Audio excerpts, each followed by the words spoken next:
욥의 친구들은 분명 욥에게 있어서 좋은 친구들이었을 것입니다. 하지만 인간적인 선량함이 경건함이나 신학적 완전함을 의미하지는 않습니다. 인간적으로 괜찮은 사람이라 할지라도 신앙적으로 그렇게 좋지 않다는 것을 의미합니다. 그들은 오히려 자신을 과도하게 확신함으로 편견에 사로잡혀 있었습니다. 오늘 본문은 욥의 친구인 소발의 편견에 대해 알려주고 있습니다.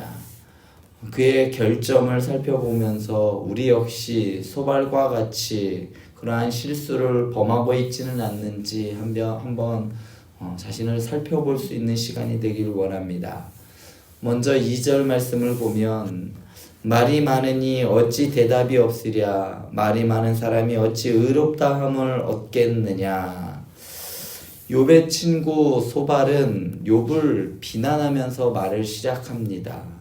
욥은 자신의 처지로 인해 한탄을 하고 변호를 했지만 소발은 욥에게 너는 너무 말이 많아 라고 이렇게 이야기를 합니다.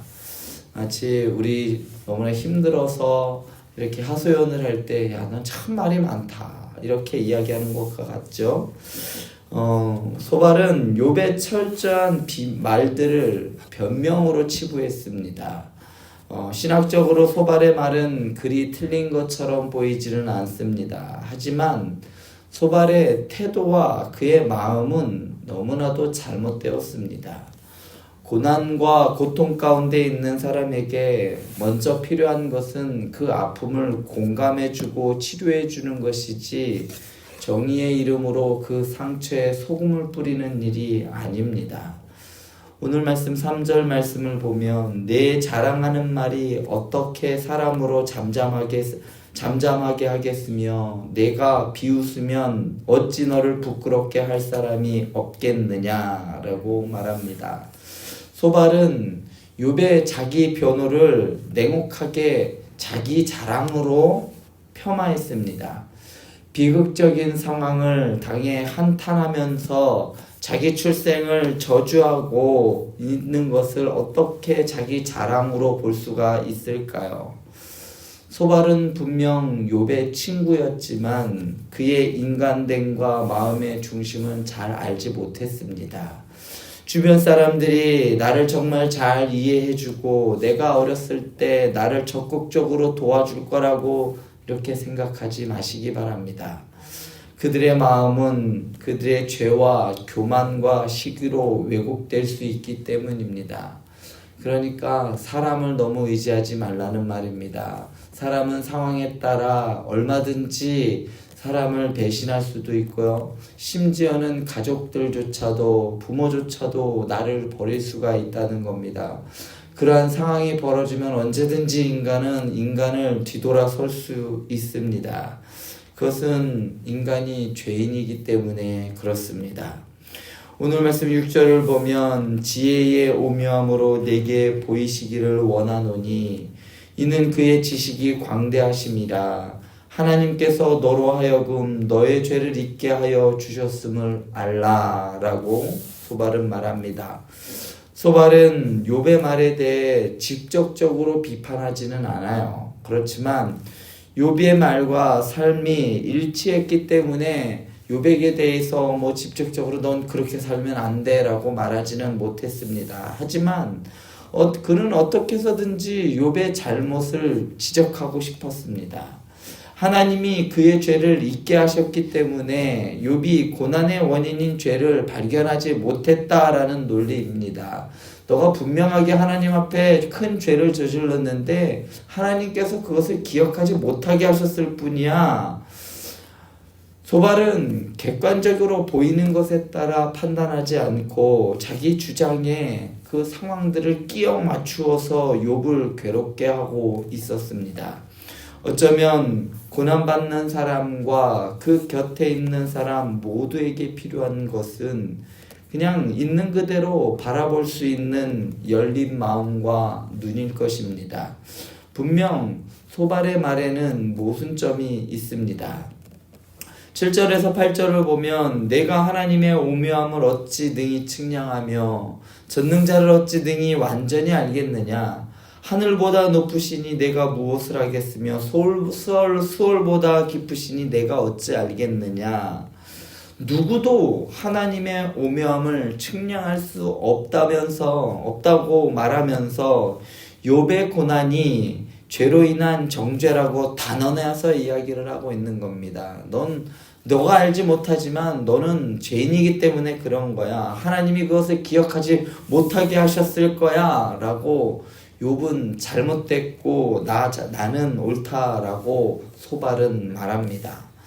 우리 또한 이러한 실수를 자주 범합니다. 나는 맞고 너는 틀리다라는 태도는 우리 본성 깊이 자리 잡고 있는 죄의 그 교만과 그 죄의 뿌리에서 나오는 것이기 때문입니다.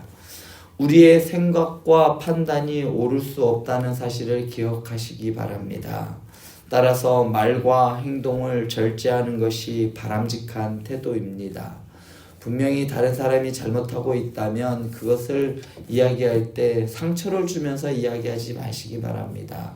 특히나 어려움을 당하고 있는 사람에게 너는 그거 하나님한테 이렇게 해서 너 그런 거야. 너 교회 안 나와서 너 하나님이 치시는 거야 라고 말하면 그것이 그 사람을 신앙으로 세우는 말이 되는 것이 아니라 오히려 정죄하게 되어서 교회를 아예 떠나게 되는 경우가 종종 있다는 말이죠. 11절 말씀을 보면 하나님은 허망한 사람을 아시나니 악한 일은 상관하지 아니하시는 듯하나 다 보시느니라.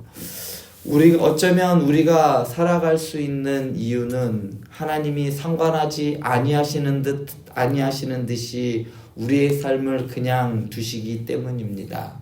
무슨 일이 있을 때마다 하나하나 다 꼬치꼬치 하나님께서 참견하신다면 우리는 정말 깝깝해서 살 수 없을 겁니다. 내가 남을 정죄하고 판단을 해도 하나님께서 바로 제지하지 않으시니까 스스로 옳다고 생각할 수 있습니다. 내가 지금 당장 죄를 범하고 있는데 나에게 아무 일도 벌어지지 않는다고 해서 그것이 하나님께서 허용하시는 일이 아니란 말이지요.